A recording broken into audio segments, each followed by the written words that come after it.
Pemanfaatan sel surya sebagai sumber energi tak terbatas dan sumber energi ramah lingkungan.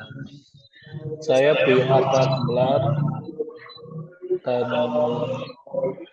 beberapa anggota saya terdiri dari Bagus Susmo, Reza Adi Kurniawan, dan Koko Prasetyo Haji. Pendahuluan. Sebelum melakukan presentasi, kita harus mengetahui apa tujuan dari presentasi berikut. Presentasi yang akan kita jelaskan merupakan sumber energi surya yang kita manfaatkan sehari-hari untuk terutama untuk panel surya dan lain sebagainya. Energi pada saat ini mempunyai peranan sangat penting dalam kehidupan manusia. Energi merupakan pendukung bagi kegiatan ekonomi nasional, baik internasional juga, dan dipakai sebagai alat untuk mencapai tujuan yang di bidang sosial, ekonomi, baik dan lingkungannya. Energi surya merupakan sumber energi yang tak terbatas pada sediaannya dan juga dapat dimanfaatkan sebagai energi alternatif. Contohnya seperti energi matahari. Itu ada beberapa metode.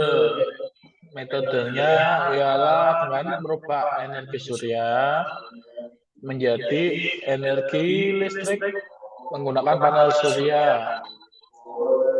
Jadi kita dapat menghasilkan energi listrik dengan cara memanfaatkan energi surya menggunakan alat panel surya sehingga terjadilah hasil yang berupa energi listrik. Sebelum kita membahas lebih dalam, kita harus mengetahui dulu apa yang dimaksud dengan energi surya. Energi surya adalah energi yang sangat luar biasa, bersifat politif, tidak dapat habis atau tak terbatas, dapat dipercaya dan tidak membeli.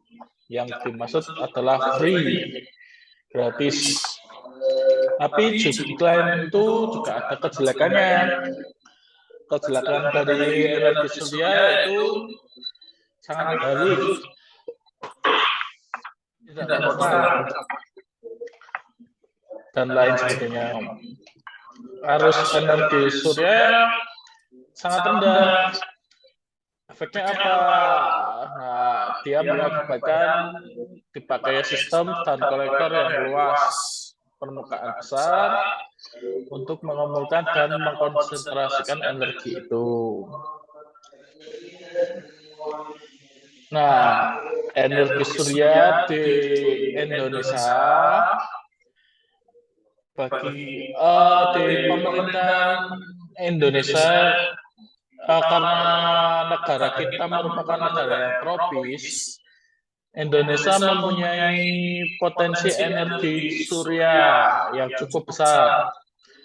Berdasarkan data yang kita dapat dari penyinaran matahari yang dihimpun dari 18 lokasi di Indonesia.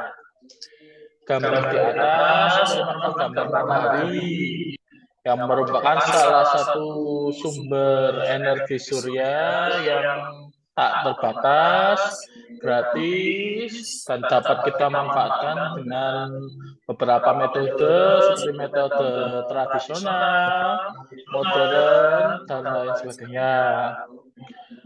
Untuk slide berikutnya akan dijelaskan oleh rekan saya, Pak Mas Koko Prasetyo. Monggo Mas Koko. Menurut gambar di atas dari grafik distribusi penyinaran di Indonesia, energi surya atau matahari telah dimanfaatkan di banyak belahan dunia jika dieksploitasi dengan tepat. Energi ini berpotensi mampu menyediakan kebutuhan konsumsi energi dunia saat ini dalam waktu yang cukup lama. Matahari dapat digunakan secara langsung untuk memproduksi energi listrik atau untuk memanaskan, bahkan untuk mendinginkan. Potensi masa depan energi surya hanya dibatasi oleh keinginan kita untuk menangkap kesempatan. Cara pembacaan grafik di atas yaitu menyambung merupakan garis yang menjadi simbol negara Indonesia. Seperti yang dilihat, kita ada di titik 4 sampai 5 dari kiri ke kanan. Sedangkan untuk garis merah putus-putus simbol dari negara Jerman, sedangkan garis biru putus-putus milik simbol negara Jepang.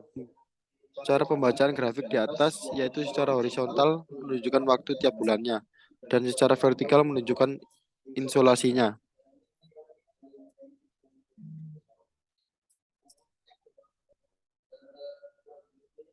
Untuk gambar di atas diperoleh data penyebaran energi terbarukan yang tersebar di wilayah Indonesia. Dari data di atas diperoleh data penyebaran beberapa energi terbarukan Indonesia yang cukup merata meskipun belum menyebar ke seluruh daerah.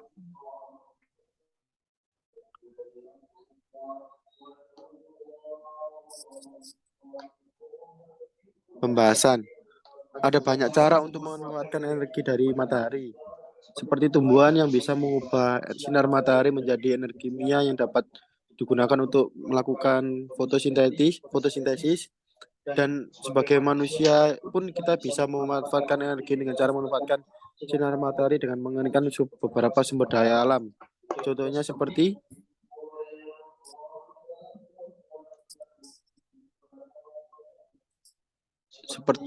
teknologi surya fotovoltaik, yakni energi surya fotovoltaik yang digunakan untuk memenuhi kebutuhan listrik, pompa air, televisi, telekomunikasi, dan lemari pendingin di puskesmas dengan kapasitas kurang lebih 6 MW.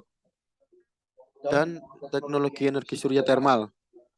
Energi surya termal pada umumnya digunakan untuk memasak, seperti kompor surya, mengeringkan hasil pertanian, seperti perkebunan, perikanan, kehutanan, tanaman pangan, dan untuk memanaskan air.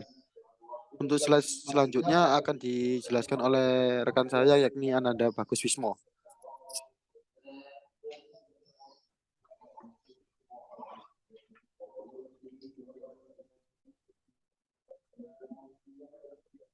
Ada dua tipe metode pemanfaatan dasar matahari yang kita ketahui hingga saat ini. Yang pertama adalah metode tradisional, dan yang kedua adalah metode secara modern.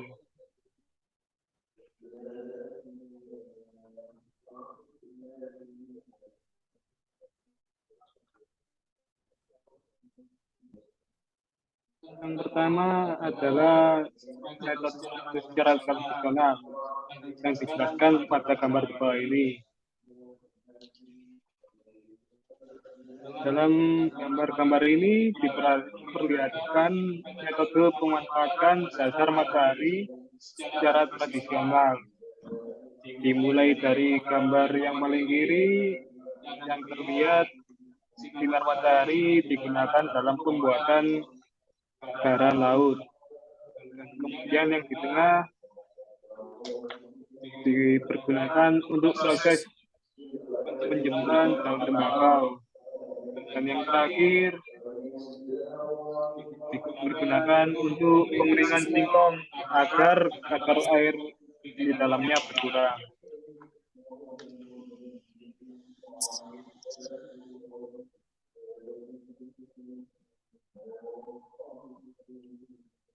Dan yang kedua adalah cara modern, yaitu dengan panel listrik. Pemanfaatnya yaitu dengan ketika sel surya menyerap cahaya, maka ada pergerakan antara elektron di sisi positif dan negatif. Adanya pergerakan ini menciptakan arus listrik sehingga dapat digunakan sebagai energi bagi alat-alat elektronik.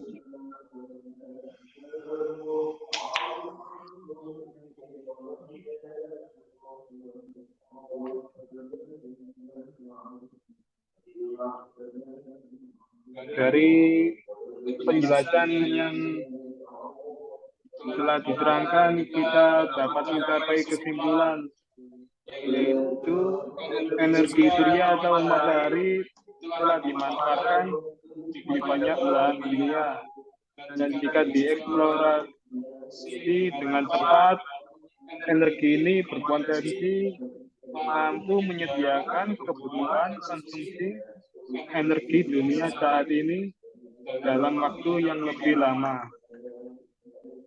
Dan yang kedua, dapat kita peroleh kesimpulan untuk memanfaatkan potensi energi surya tersebut.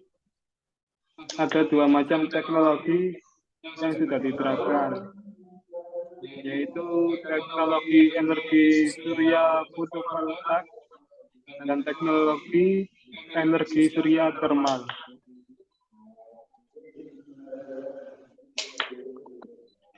Ya, mungkin cukup sekian dari presentasi kelompok 7. Terima kasih. Bila ada kekurangan, bisa lakukan kritik dan saran melalui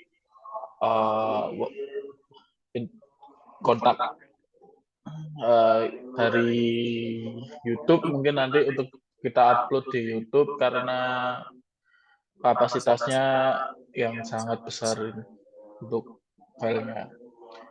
Terima kasih. Assalamualaikum warahmatullahi wabarakatuh. Waalaikumsalam warahmatullahi wabarakatuh.